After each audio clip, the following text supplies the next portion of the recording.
These playoffs are getting crazy, but it's crazy to say another year that the Philadelphia 76ers have themselves a problem. A Ben Simmons size problem. What do? Do they keep the same thing for another year? Or do they realize that there might need to be a change?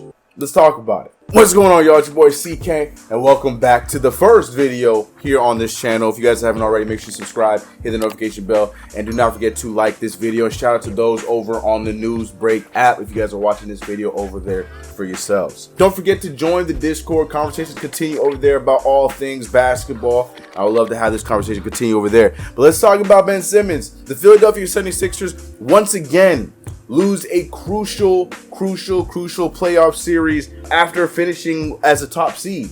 Yet again, this is becoming a repeated process for a team that is known to be, well, the process. I don't think that this is the process that they were talking about. I mean, mind you, this process, though it is painful because you keep getting close, you keep having these great seasons, and you're losing, is probably less painful than the process that initially happened when you drafted these players and went all these years waiting for. You get the picture. But nonetheless, the 24-year-old Ben Simmons is having yet another season where we're not really seeing much improvement from his game. Now, let me start by saying this. Ben Simmons is undoubtedly one of the best playmaking point guards we have in today's NBA. Ben Simmons has, since he's come into the league, he's had that touch that instantly got him attention from players like LeBron James, got him signed into the clutch tree. You know, LeBron James is taking him under his tutelage and called him his little brother. A lot of people thought he would be the next coming of LeBron James coming out of LSU. And, you know, in the first 2 years, you know, it was cute and it was okay to see him be, you know, to shy away from shooting a jump shot, because we've seen this happen in a lot of players. Same LeBron James, same thing happened, except he would shoot the jump shot, but he wasn't hitting him at a high rate. Ben Simmons, that just wasn't his game, but it was one of those things where it's like he's young, he can improve it as his years go on. But we haven't seen it outside of the gym. And when I say outside of the gym, there's footage of him being able to make jump shots in a game setting when he's playing in 24-hour fitness, or when he's playing with his boys in a more, you know, fanless environment. I haven't seen that much in the pros. Hell, every time he makes a three-point shot, we are all here throwing a party for the kid. And I've always felt bad from it. I don't think that's right. Like, I get it, but I don't think that's right. But you can't blame anybody besides yourself, Mr. Ben Simmons. Now, statistically, you can chalk it up to injuries or whatever you want to chalk it up to. Statistically, this was probably his worst season in his entire career. I mean, even his rookie year, he averaged around 15.8 points per game, 8.2 assists, and 8.1 rebounds in his rookie year, which was technically his second year. And this year, you only averaged 14.3 points per game, 6.9 assists, and 7.2 rebounds. Big difference there. Now let's rewind the tape a little bit, because this same season they did bring in a brand new GM in Daryl Morey, which you guys may know him more for running things over in Houston with the James Harden era. And there was even rumors before the season began, once they got Doc Rivers, that they were going to make a move for none other than James Harden when he was frustrated in Houston to come over, and Ben Simmons being a part of that deal. But Doc Rivers and everybody else that were there for long, they told Daryl Morey, no, you cannot move Ben Simmons. I don't care if it's for James Harden. Ben Simmons is a pill for this team. Well, I don't know how true that may be. I once believed that, and I still do believe Ben Simmons is going to be a great player in this league, but I just don't know if that fit is with Philadelphia anymore. Now, going back to the positive with Ben Simmons, as we've seen, he plays a lot better, plays a different type of basketball when it's just him and he is the lone star on this team when times when Joel Embiid is out. And that's because it forces the team to play a lot more shooters to surround Ben Simmons, where Ben Simmons is able to cook. A la like Dwight Howard back with the Orlando Magic. Dwight Howard, obviously, as a big man, he was a guy that dominated the paint, was a defensive stopper, all those kinds of things. And what was successful for them, especially in 2008 in their NBA Finals, 2009 in their NBA Finals run, they signed a bunch of shooters, a bunch of knockdown guys to surround Dwight Howard. You punch it in the paint, have everybody go after Dwight Howard, and you always end up with somebody open on the outside. And Ben Simmons is a similar guy who is known to have Magic Johnson touch and have the ability to be a star point guard in this league. He needs that. Ben Simmons' game is drive and dish. He's a pass first guy for his size. But the point of the matter is, Ben Simmons, with the way that this Philadelphia 76ers team is constructed right now, might not make sense anymore. So that is the question that I raised to you guys after talking about all the past experiences with the Philadelphia 76ers and with Ben Simmons.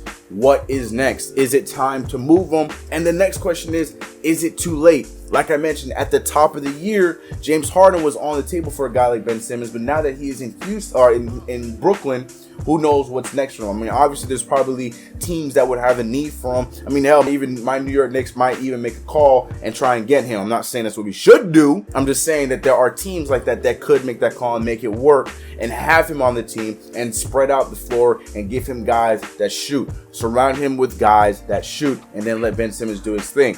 But at the same time, Ben Simmons still needs to not be a liability when it comes to the end of the game. Ben Simmons has too much notoriety, getting paid too much money to be the second best player on a team and be completely unreliable at the end of a game. That has to be the number one thing that he is fixing this season. Now, I don't know if it's between the ears, which it probably most likely is, or if it's something completely different. It could be psychological, who knows?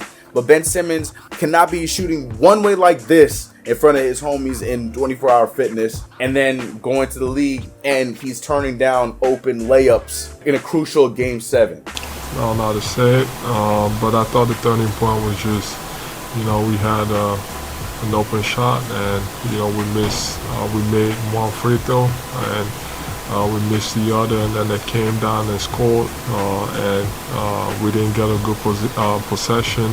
There's a lot that needs to be processed, and I 100% believe that Ben Simmons being moved is probably the next best thing. To be real with you guys, a year ago, I was thinking that Joel Embiid was the one that needed to be moved because I thought Ben Simmons, once you surrounded him with shooters like I mentioned several times in this video, and with guys like Tobias Harris and stuff like that, and you draft and get Maxey and all these kind of guys, I really believe that this Sixers team had a better chance running the team that way.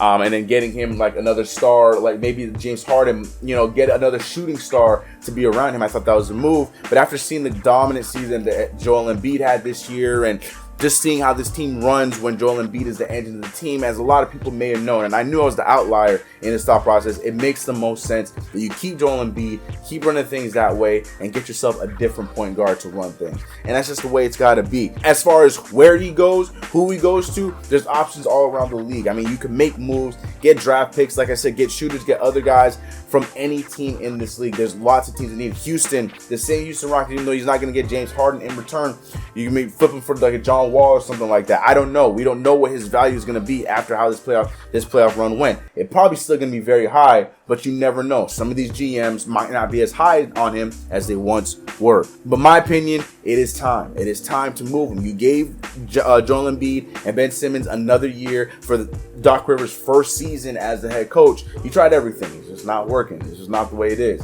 So my thought process, you got to move him. But it's not about what I think. It's about what you guys think. Do you guys think it's time to move on from Ben Simmons? Do you guys think that they should keep the process going and hope that maybe in his 5th year, 25 years old, Ben Simmons all of a sudden decides to start shooting the ball, pulls an RJ Barrett? I gotta put a Knicks reference in there, man. What you guys thought? What happens next with Ben Simmons?